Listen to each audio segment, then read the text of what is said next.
Hello again. Happy Friday. Happy Freaky Friday from the podcast. It is that time of week. Getting ready to head up to Michigan State, and we're going to make some bold predictions about what is going to happen for Ohio State in vaunted Spartan Stadium. Just a daunting task to go on the road after 5 straight weeks at home. That is Bill Landis.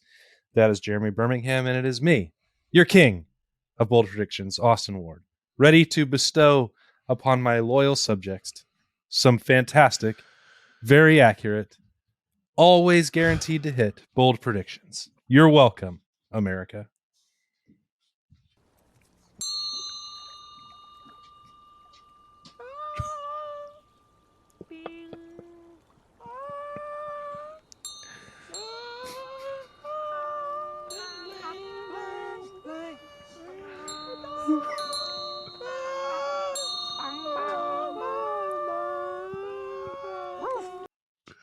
Okay, so it's time to start.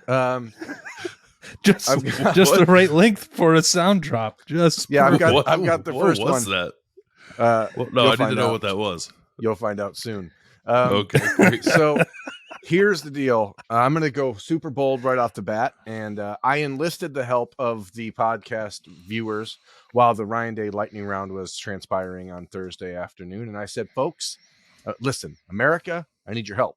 And I said, give me your best bold prediction from the viewers, and this is the one that I liked the most, and so I'm going to run with it. You're outsourcing your bold predictions? Yes, I am. And here it is. Wow. Devin Brown will score his first touchdown as an Ohio State Buckeye, and it will be a run that is longer than the 48-yard touchdown run that CJ Stroud had in Spartan Stadium in 2020. It's not bold if you don't come up with it. I disagree. It's bold to just trust the people the way I am, which is what a real king would do, just coincidentally, apropos of nothing. Can we get the information of the person who actually came up with that to give them proper credit, or are you just going to steal it if it happens? No, they'll know who they are. Yeah, but I want to know who they are. You can't just wink and then move on to the next thing. And not everybody watches this on YouTube, Berm. Ancient Italian maxim that roughly translates to he who is resistant to change is destined to perish. So why don't you try open up that mind of yours? That's the way I feel about it. I don't know. Dude is going with 15-second sound drops and stealing predictions. I don't like. You accused me of mailing it in. You didn't even make your own first bold prediction. Yes, I did. I absolutely did. I trusted the people, and the people have said that's what the bold prediction should be. So, that's the way it's going to be. I love everything about Michigan State. I love the travel up there. I love the stadium. And to me, the best thing I can do is to let the people out there have their say. So that's what I've done today. Now he's lying. Now he just added lying on top of everything else he's done already. Yeah, nothing he's saying is true. So maybe he actually did come up with that bold prediction and wanted to blame somebody else. Maybe. I don't like the out of being able to just pawn it off on somebody when it doesn't happen. It's pretty weird. So sad for my team and me.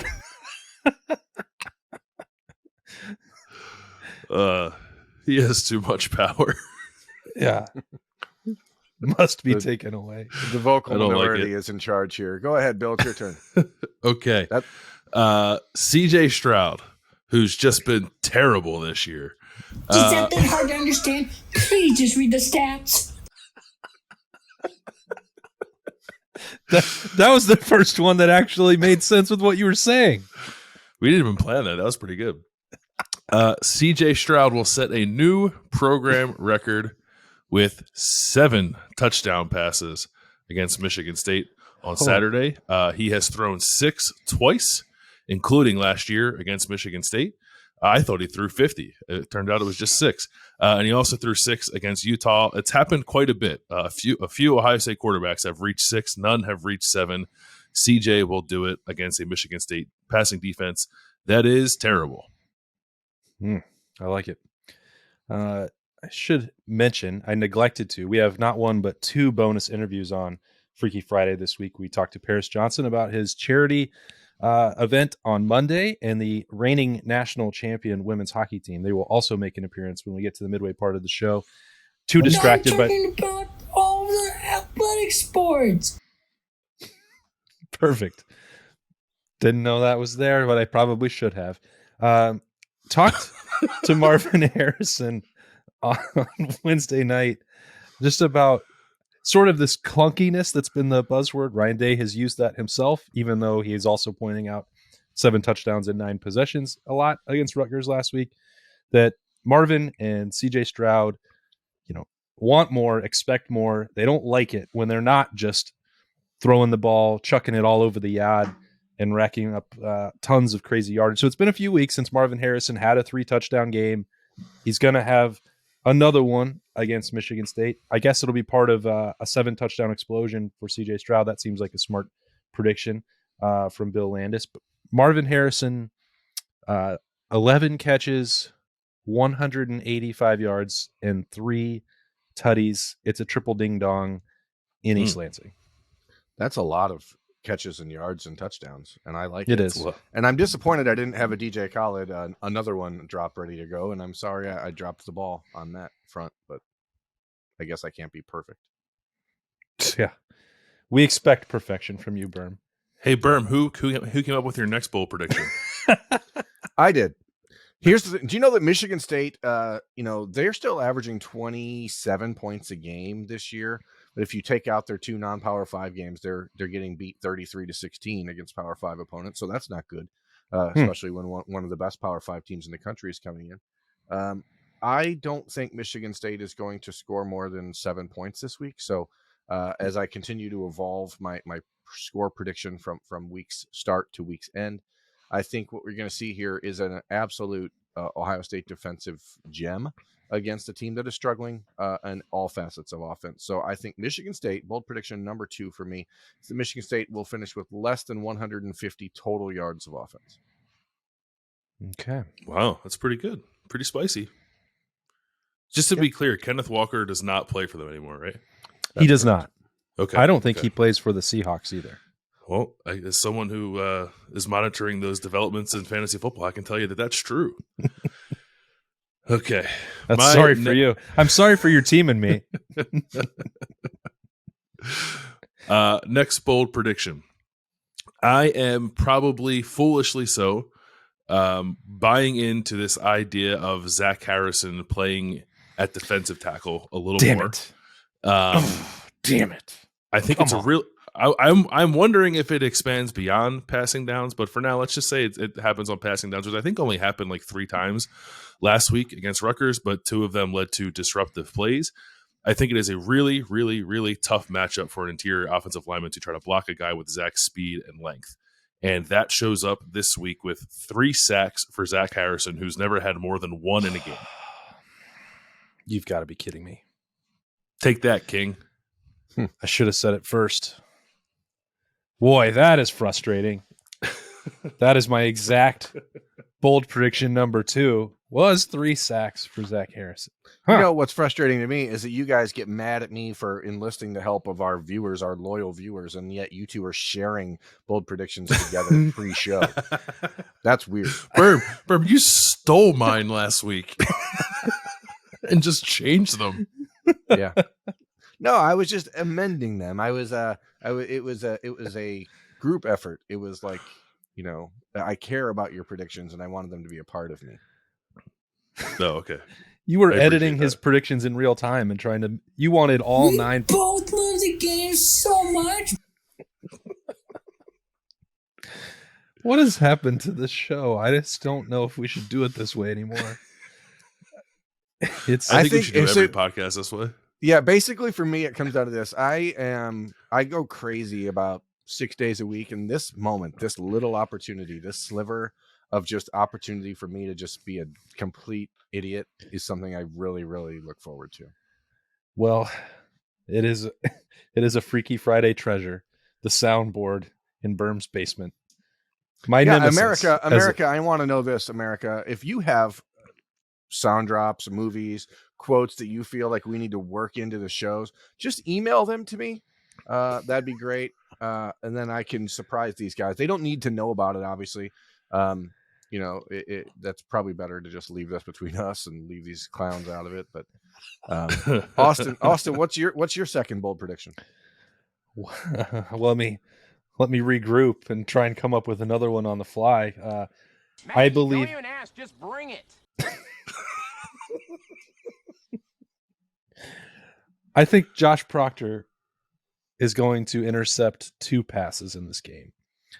There's a point that Bill has made throughout the week that pretty much Michigan State's only hope is to try and take a bunch of deep shots, hope they can isolate some matchups, maybe draw some pass interference penalties on Ohio State's cornerbacks. But also, if you are taking those deep shots and you hang it up a little bit too long in the air, got an opportunity for Ronnie Hickman and Josh Proctor patrolling there in the secondary to fly around, make some plays. Now, I know that Josh Proctor has had some issues, had to get on the jugs a bunch of times because he's had some interceptions in his lap, in his numbers that he's put on the ground. I think it's time for that true breakthrough takeaway performance, and I will say 2 interceptions for Josh Proctor to snuff out the Spartans' passing attack. No editing from Berm. Good. That's perfect because now it gets to set up a smooth segue to talk to Paris Johnson, get a little insight on what's going on Monday, some Freaky Friday interviews. That's one football bonus interview, and then we'll switch back to our off the football field around campus spotlight with the women's hockey team right now on the podcast. All right, everybody, taking a quick break from the on-field activity for Ohio State to talk about something off it on a Freaky Friday edition of the podcast. This is Paris Johnson. You know him. He's the left tackle for the Ohio State Buckeyes, and the Paris Johnson Jr. Foundation has an event coming up on Monday. PJ, what is in the works for the foundation? Yeah, so this Monday from 4 to 6 o'clock, we'll be having a coat drive at the View on 5th, and we're partnering with the Dream Center and the home team properties to put it together. And all we're asking for are new or gently used coats, and they're going towards young kids, and they're also going towards You're good. homeless people in the area as well. And it's also like a meet and greet where I'm able to take some pictures of the people that drop off the coats as well. So it should be fun. I know that you are very active, and this is about that season where you ramp it up. We know that there's stuff around Thanksgiving every year that you want to do. As soon as you committed, you're like, this is the kind of stuff I want to be involved in. Right. That's always been important to you. How did this particular charity and this particular effort come to your attention, and why was it a good fit for you? Yeah, so the Dream Center, I've been working with since I first got here, and we actually got connected through them through a local church, and which was like really cool. And I feel like our visions really like lined up, and they're just really great people. So we're like thankful for them, for helping with us. So they'll show up to the View at 4 o'clock on Monday. Right. Anything else they should bring? Particular sizes that you're looking for? What? I feel like any size that for kids, but also like any size that's not for kids, honestly, like go to, adults who are homeless as well, because I feel like, it's Ohio. One day it could be hot, one day it could be cold. And, we all know how it feels when you walk outside, you got a short sleeve shirt because you want to show your muscles, but then it starts to get a little cold outside. So for those who will be outside, just make sure it's taken care of. Yeah, that weather's starting to turn. For those that don't know, Paris, how important this has been, and I alluded to this a second ago, like, why was it important for you to use this platform? Why has it always been important for you? I feel like that's one of the first things that I talked to God about when I was younger. I said I wanted to be famous for the sole reason of being able to point people back to what's important. And for me, I believe that's giving back, but I believe that's also pointing others to Christ. So I believe I just want to be able to use that platform for good, because a lot of people love Ohio State football. But I think a lot of people also love, being able to impact, their local area as well. So I feel like being able to do my thing on the field, but to be also when I'm off the field to talk about something that I'm sure a lot of other people in the area that they care about or have a spot in their heart for, is a really cool chance to be able to do that. You couldn't have known, like, when you were going through high school that, like, NIL was going to happen this way. Mm-hmm. And I think many people expected, like, there was the conversation, well, they only want to use it to get rich and sign autographs and do this. Like, and sure, there's a part of that, like, you get what you earn, but also that you always had this in mind that, like, there were going to be a lot of beneficial things for communities and for whether that's Cincinnati, whether that's Columbus, that these kids like you, guys like you, were wanting to and be involved. Like, that's sort of the part of NIL that I think people maybe didn't anticipate or overlooked. I don't know. Right. Like, how many others, like this example that you're setting, how much more do you think an event like this can help bring that along with others? I feel like first, like when we first started, I feel like I've had a lot of friends and teammates, even those that go to other schools, who asked me how I started it, what inspired it. So I feel like, those friends either committed to doing it right now while they're still in college, or, when they turn pro. Right. That's something that they like to get into. Like, for example, I've been talking to he's one of my best friends there. Yeah. He was saying that, that's something that he wanted to get into really soon, to be able to start one himself too, which is really cool. Because I feel like we all have something that I feel like when I was younger, like, I was told Mom, when I get money, I want to be able to give money to charities, like, take care of this. So, it was really her idea with, my wish to be able to give back. So I always say, why not just have more people that give to yours and then you give to the areas yourself? Yeah. And so I feel like I was talking about there, like, the same thing, like there, if there's something you really care about, then you should be able to tell people, Ohio State fans and eyes with the Raiders, and be able to get those communities together, because I'm sure their fan base cares the same way as you do. But you have the platform to, like, remind them. And I'm sure it'd be cool to be able to give back to, somebody they watch on TV, because they know exactly where it's going to. So. If somebody can't be there on Monday, are there any other options for them to be involved in this, or where should they go to get more information about what might be coming next for the foundation? Yeah, so if they're not able to make it on Monday, then I'm sure that they can just go to the Dream Center. Okay. And that will work as well, and they can take it there, and it'll be taken care of. All right. I know everybody wanted me to ask you about football, but he did that for like 30 minutes over there with a post-practice interview. We want to do about something else with Paris Johnson. So that's Monday, 4 to 6, Dream Center. Yep. And that's the View on Fifth. Yep. Those are the details. All right. Yep. The View on Fifth on Monday. The View on Fifth from 4 to 6. All right. That's Paris Johnson. We're going to go back to the rest of the podcast. Thanks to Paris for joining us. We'll be back with more bold predictions right after this. All right. Taking another break to talk about not football, because again, on Freaky Friday, we expand the spotlight. And when you have national champions on campus for Ohio State, you should include them anyway. So the women's hockey team, fresh off of their championship last year, get their home opening set this weekend, Friday and Saturday, 6:00 on Friday night. St. Cloud State coming in. So we have 3 captains from Ohio State to talk to today. So Emma Malte is back. Peyton Levis is here. And Gabby Rosenthal is there. All 3 of those Buckeyes, all 3 captains, taking it together so that we can get some insight here on the podcast. Ladies, thanks for the time. I know that you've got a lot going on to get ready for Friday night and that home debut at the OSU Ice Rink. Thanks for having us. All right. So, 2 of you won a national championship, right? That's how this worked. I don't do a ton of prep for this, but I'm glad that I did, because of all 3 of you won championships last year, but one was a gold medal and the other 2 were national championships. So Emma, take me through that whole process and your decision and what it's been like, if they've welcomed you back at all.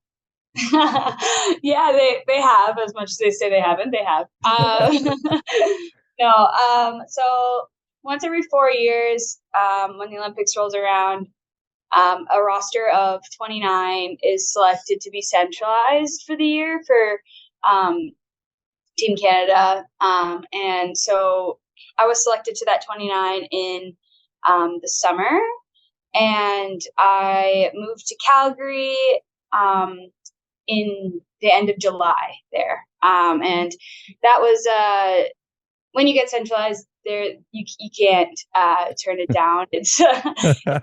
It's something I've been dreaming of for forever. And I think the way my teammates and honestly Coach Muzz and our strength coach Chris Friend supported me through that was exceptional. I was doing as much as I could to prepare for that, as I technically was not a part of the team in the summer. They still were willing to train me, prepare me for that. And actually, when I was finding out for that in that moment, I was with Muzzy. I was a wreck that whole week, and she offered me to come take the call in her office, and she was on the other side of the computer as I was freaking out. So and I mean, I got the opportunity to be a fan for the Ohio State team as through my process, and being there as a spectator when they won the national championship was really special and really emotional. I can bet. And now, Peyton, you all have her back. That seems like a nice boost for the defending national champs. Yeah, for sure. We've loved having her back. Obviously, like she said, she was behind our back all year. We knew she was there supporting us, getting texts before every game. Like, it was almost like she wasn't gone, but we were just as supportive to her too. We loved watching her accomplish her goals and dreams and winning that gold medal. And we all obviously watched the entire Olympics back here in Columbus, but we on both ends were super supportive, and we're so proud of her, and she's so proud of us. So we're excited to be back and and have her back and be here to create those memories this year. But I think on both ends, it was an awesome year last year for all three of us. I don't know. Gabby doesn't look so convinced. I don't. No, yeah, I agree. It was amazing. When you've accomplished something, Gabby, that teams want to lift that trophy. You guys now have won 12 straight games after last week. So it's not like this is the first time out on the ice this year, but do you feel a different sense of pressure to defend it? How do you fight against complacency having already done it? What's been sort of the way that this leadership group has tackled that challenge to go defend? Because, oftentimes we hear teams say that's much harder than doing it the first time. Yeah, I mean, that's a great question. Obviously, last year was our first time winning the national championship, and that was so great for all of us and something to kind of dream of as a kid. But I think with that comes pressure, I guess you could say, but pressure is a privilege. And I think we're definitely taking that on this year. It's a new year. We're so excited with all the new girls that we have. But with that, we have that experience coming onto this team as well and what it takes to go all the way. But yeah, I mean, we have a great group of girls, so we're just excited for this year and really just taking every game at a time and focusing on what we have this year. So, yeah. So when the OSU home ice is rocking, what is the atmosphere like in there? If nobody's been and they say, well, this team won the national championship, I'm missing out. I should probably go see some games and see them play St. Cloud State on Friday night at 6 p.m. Like, what's it like in that building once you guys get going? Because I mean, I haven't been to every single sport on campus yet. I haven't. I mean, I want to know. Ice rink? I know. Yeah. So tell me what it's like. What am I missing? I guess I should say. It is a barn in there. Right. I mean, I think what's cool about our ice rink is it's probably the most hated one to play in as an opponent, because it's different than everyone else. And I think since we've started winning, it's gotten out in there. Yeah. It's free. Well, yeah, I was going to say it's free. The parking's free. I assume the post-game autograph session is free with the captains. Our parents are a great time. Yeah. Okay. Guarantee that. They bring the energy. Yeah. So I mean, what are the goal celebrations like? What's the music? You guys, I'm sure you want to pick out your own. Some of the other sports, like, do you get your own? If you score, Gabby, I don't know how does this work? How do you guys enhance the atmosphere and put your own flavor on it? Yeah, I mean, we definitely get some good tunes going in there. Like to hear. Yeah, I don't know. We got a lot of fans and not a lot of space, so it's always a good time getting really loud in there. But we love it, and our opponents may not, but I think it's good. So it's the best when we have the band in there. Yeah, that's when the band erupts the building. Yeah. That'll crank it up for sure if you get that in a closed space. So, I mean, you three seem to get along pretty well. Seems like a good atmosphere around this team. When the Buckeyes are off the ice, what's the camaraderie like? What do you all like to do together? Yeah, I think we're all just the main word that comes to mind right away is like family. And it's been like that since we've gotten here. We have to give a shout out to the alumni and kind of how and Muzzy and the coaching staff for kind of changing the culture. But we love each other. I think loyalty and trust is a huge part of this team. And when you can trust everyone in the room with you, it becomes like a family. And we're gonna defend each other 100% of the time. But we love hanging out with each other, which is sometimes an odd thing to say because we do spend every day together and a lot of time together. But like when we go on the road, we're hanging out in someone's room every night. When we're here, like we have a Canadian Thanksgiving to celebrate all the Canadians on our team this Sunday. So it's kind of, we just love hanging out with each other. It's a great family vibe. And I think we all just enjoy spending time together. And I think that's a huge part of our success on the ice. Part of what we've wanted to do with these Freaky Friday interviews on the podcast is make sure like that we're not just talking about your sport and that you all are student athletes and you have name, image, and likeness opportunities now that your, previous alumni didn't get the opportunity for. So if you got to pick one place in town to sponsor you, whether that's food, I don't know, drink, whatever that you want, you each get to make your case right now. Who needs to sponsor Emma, Peyton, and Gabby? I feel like we would all pick North Star. Oh, okay.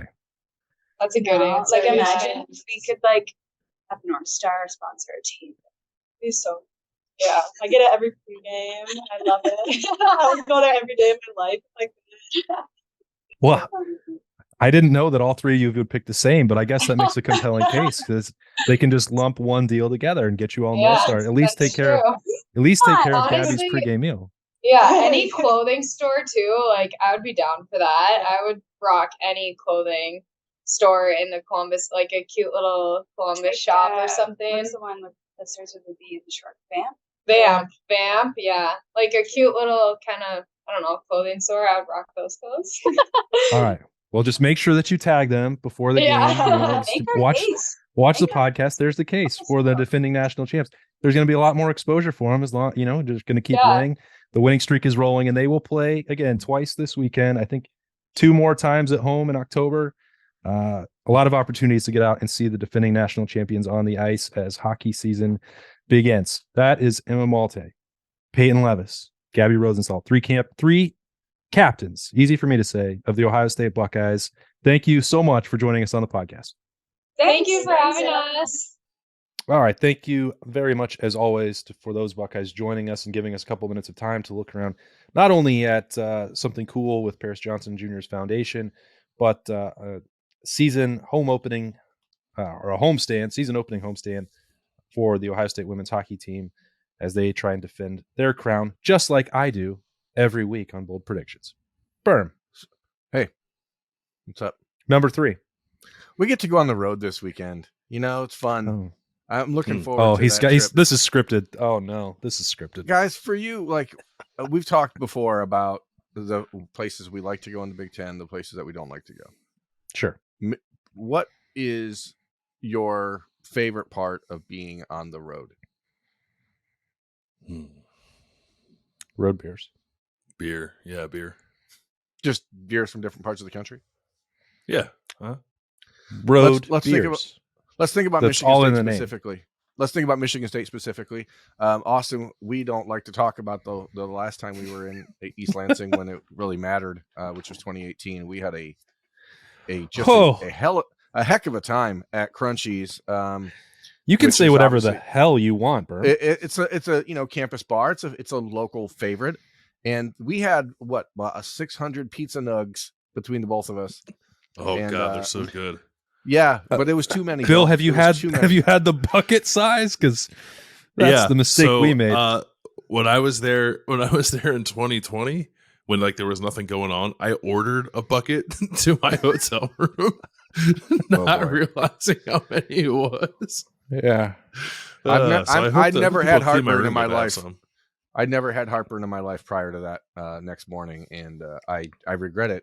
And I've never thought about a pizza nug since. But I just like college campuses, and I like East Lansing especially. Needless to say, this place has everything: Slurpees, Mushmouths, litter bugs, and don't worry about security because it's guarded by an army of hobo cops.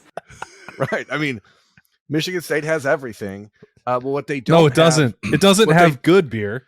Well, I disagree. I mean, it's close enough to Grand Rapids. It's Beer City, baby. What they don't have is a defense you're not in that Grand can Rapids, stop the Ohio State passing game, right? They don't have a defense that can stop the Ohio State passing game. You guys have already talked about the big day for CJ Stroud that's coming, the big day for Marvin Harrison. I think that we're talking about a record-breaking day for a couple different Buckeyes on the passing side. One is CJ Stroud. I agree. 7 touchdowns is the right number, Bill. Well done. But it's going to be Emeka Egbuka, who again has been the guy all year, the go-to receiver for Ohio State, the best receiver on the team through the first 5 games of the year. He's going to have a 250-yard receiving game and 10 catches with 3 touchdowns. 10, 250, 3 scores for Emeka Egbuka. And they're going to be long ones for him. They're going to be long ones for him. We're talking slants to the house. We're not talking, the little corner routes in the end zone. We're talking bomb city. Michael Thomas style, catch a slant, run to the end zone. I like it. Yeah, that kind of stuff. We're talking Devin Smith in 2014 at East Lansing type stuff. I believe Devin Smith in East Lansing was 2012. No. This guy doesn't know what he's talking about.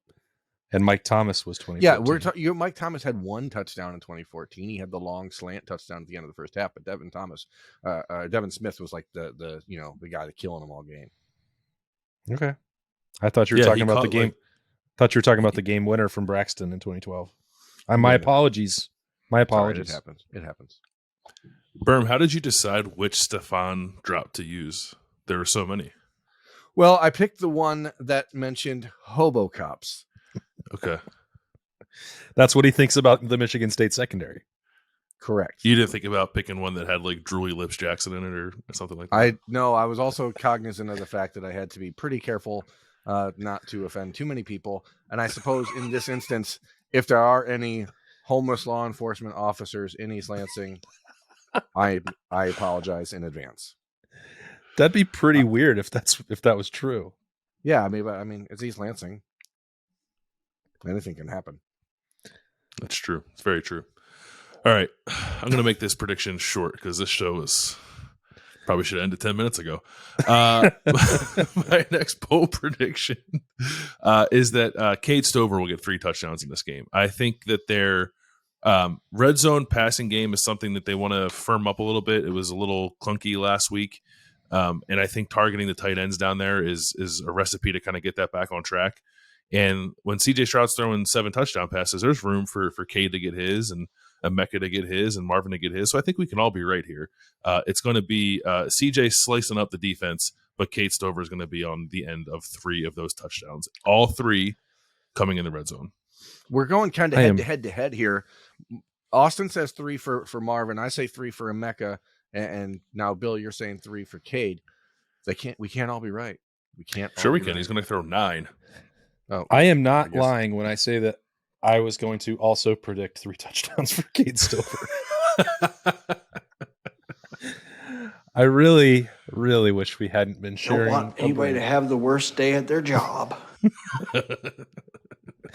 I thought I would try and avoid all the things that Berm criticizes me for.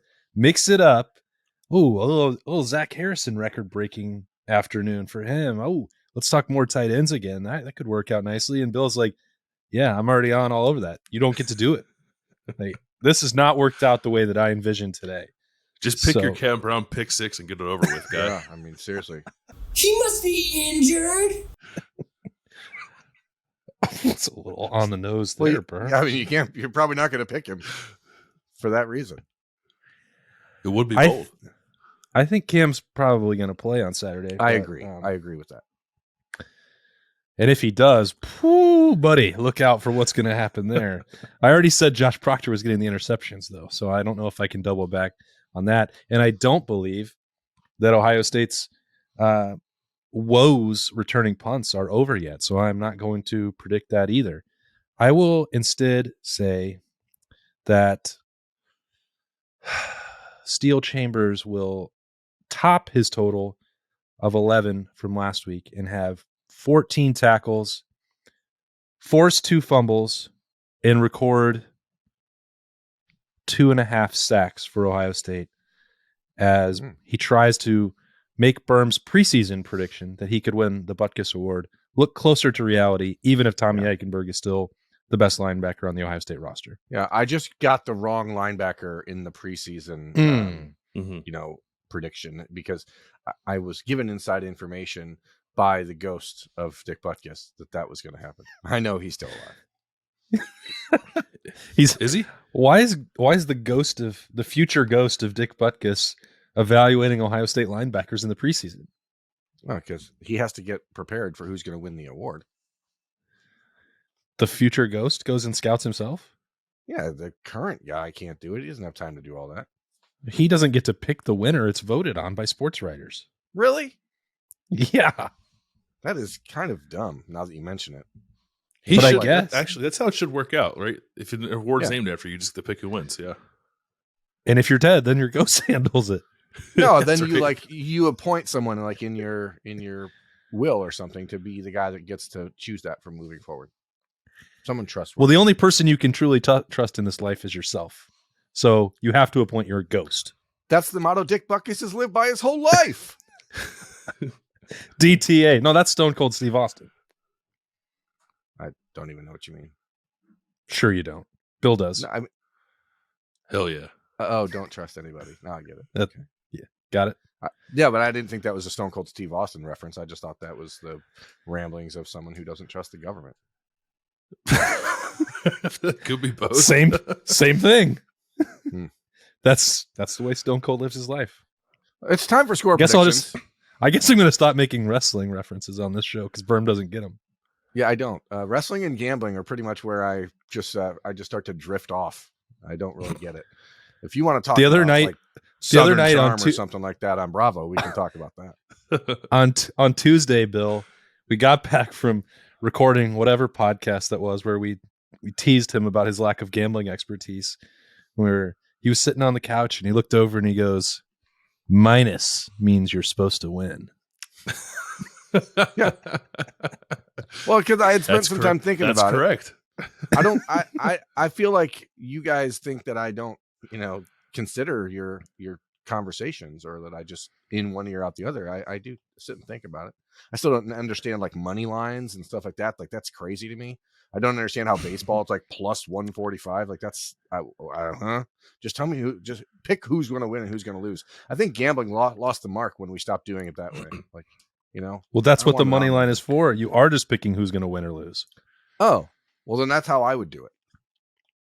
But then those numbers tell you how much you have to wager because teams are still favored to win or lose the game. You don't just get to say, hey, it's 50-50. I'm taking Ohio State to beat Rutgers. I'm taking Ohio State to beat Michigan State. And I'm going to say 56-7 is my prediction now as the week has gone along. 56-7. I've watched Michigan State. I watched them last night against Maryland. I watched them against Minnesota. I don't believe they can move the ball with any sort of real efficiency against Ohio State. I do believe that Bill's theory is probably correct, that they're going to take some shots. And maybe you hit one, maybe you hit two that way, and it puts you in scoring position. But unless the Buckeyes turn the ball over like they did against Rutgers, I just don't see them moving the ball. 56-7 Buckeyes. Final. I agree with that assessment of Michigan State's offense, and also think that their defense is very bad as well, and they won't be able to do anything to stop Ohio State, whether it wants to throw the ball or run the ball. I think Ohio State's first team offense scores every time it has the ball, and Ohio State wins 63-21. One of those touchdowns for Michigan State being a late score against Ohio State's backup. So it's really more like 63-14 when the starters are still in there. I cannot stop thinking about that first half against Michigan State last year. Like, it was such a ridiculous beatdown. I never really believed in Mel Tucker and that team being a realistic threat for Ohio State, but it was billed as this top 10 showdown, and then you blinked and it was 49-0. I don't know if it will be quite as bad or quite as lopsided, even though Michigan State this year I think is much worse than they were a year ago. But I think it's going to be pretty ugly. So I will say Buckeyes 59, Spartans 10. 59-10. 10. One last question, and this will count this as a bonus. What quarter does the OHIO cheer begin making its way around Spartan Stadium? Second. Second. Okay, that's what I was going to say. Second.